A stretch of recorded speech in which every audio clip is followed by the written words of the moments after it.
Hola guys! Welcome back. My name is Aurora and today I'm going to share with you two traditional Mexican recipes that happen to be vegan and very healthy. Let's start off with guacamole, that by the way, the name comes from the Nahuatl dialect guacamole, which means avocado sauce.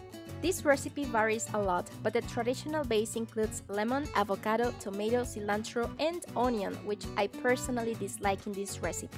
First, I'll show you how to cut an avocado like a true Mexican. So you just cut it in half and then hit the center of the seed with your knife and twist it. This way, it easily comes out.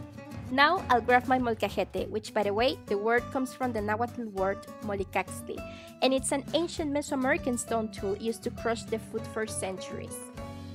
And I'll also grab a spoon and scoop the avocados out like this. Now I'll proceed by chopping off my cilantro and one tomato.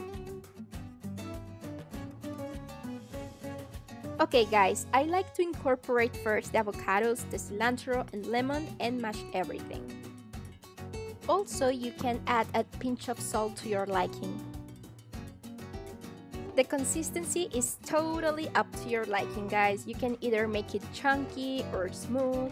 I personally like it creamy. After that, I'll add the tomatoes and just mix them because I like them crunchy, not mashed.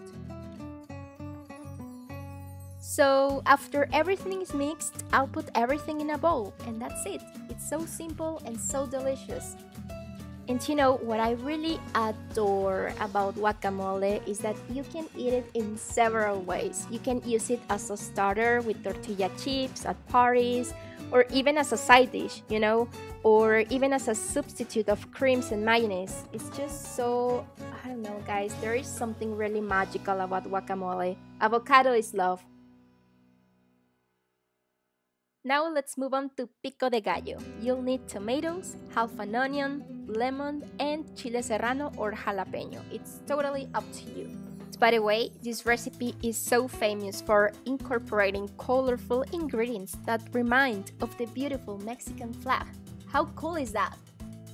As you can see, I'll begin by chopping my tomato in small pieces, and I pretty much will do the exact same thing with the onion and the chile serrano. As I said before, you can also use chile jalapeno too.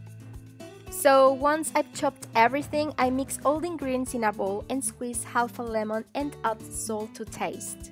We Mexicans usually use pico de gallo for tacos or as a starter with tortilla chips.